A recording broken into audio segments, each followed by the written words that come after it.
అరుణాం కరుణాతరంగితాక్షీం ధృతవాసాంకుశపుష్పబాణచాపాం అణిమాదిభిరావృతాం మయూహైః గురుడిత్యేవ విభావయే భవానీ. వార ఫలాలు మనం తెలుసుకున్నప్పుడు ప్రతి వ్యక్తిలోనూ గుణాలుంటాయి, దోషాలుంటాయి. దోషాలకు నివారణ చర్యలు ఉంటాయి. నివారణ చర్యలు లేనప్పుడు తెలుసుకోవడమే దండగా అంటుంది శాస్త్రం. మందు లేనప్పుడు అనారోగ్యం ఏముంటుందో తెలుసుకునే ప్రయోజనం ఏంటి? లాగా ఆ దోష నివారణ చర్యలు ఆచరించిన తర్వాత అంటే ఆయా జపాలు చేసుకున్నాక మనము ఏ రకమైన అనుభూతిని చెందామో దాన్ని నలుగురితో పంచుకుంటే మరికొందరు కూడా ఆ మార్గంలో ముందుకు ప్రయాణం చేసి సత్ఫలితాలు పొందుతారు.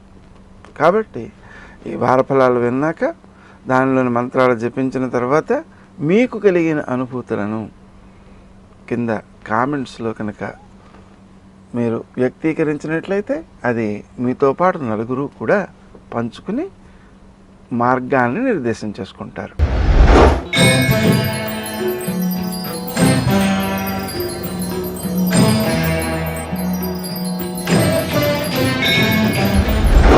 కర్కాటక రాశి. ఈ రాశివారు తాము ఆచరించే కార్యక్రమాల్లో విజయాలు సాధిస్తారు. మాట్లాడే తీరు విషయంలో ఇతరులకు అపార్థం రాకుండా జాగ్రత్తలు తీసుకోవాలి.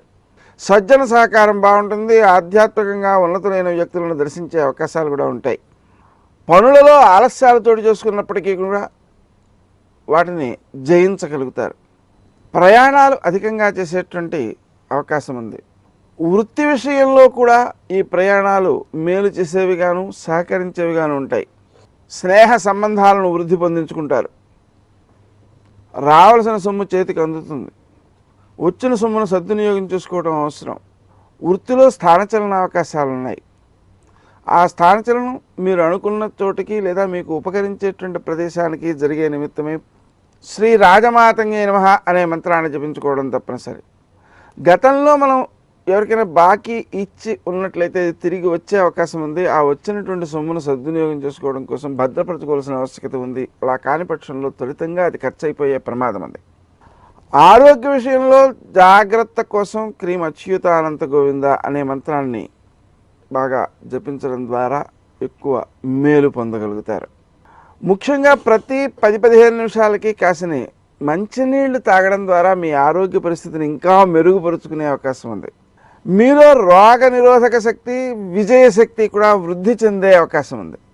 మీరు చేసేటువంటి పనిని 1-2 సార్లు ఆలోచించి చేయడం ద్వారా మీ క్రింది ఉద్యోగులు కానీ పై ఉద్యోగులు కానీ మిమ్మల్ని గుర్తిస్తుంటారు, గౌరవిస్తుంటారు. తద్వారా మీకు మనసుకు తృప్తి కలుగుతుంటుంది.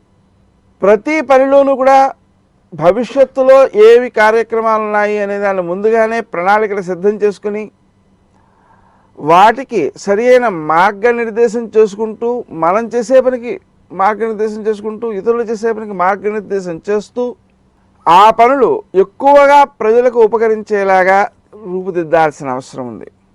విద్యార్థులు నూతన ప్రయోగాల విషయంలో ఉత్సుకతను చూపించే అవకాశం కూడా ఉంది.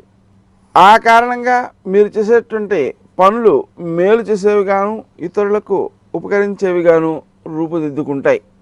మీ యొక్క కృషి ఇతరులకు కూడా ఉపకరించేదిగా ఉంటుంది. కాబట్టి మీరు ఎక్కువ సమయం ఆనందంగానే గడపగలుగుతారు.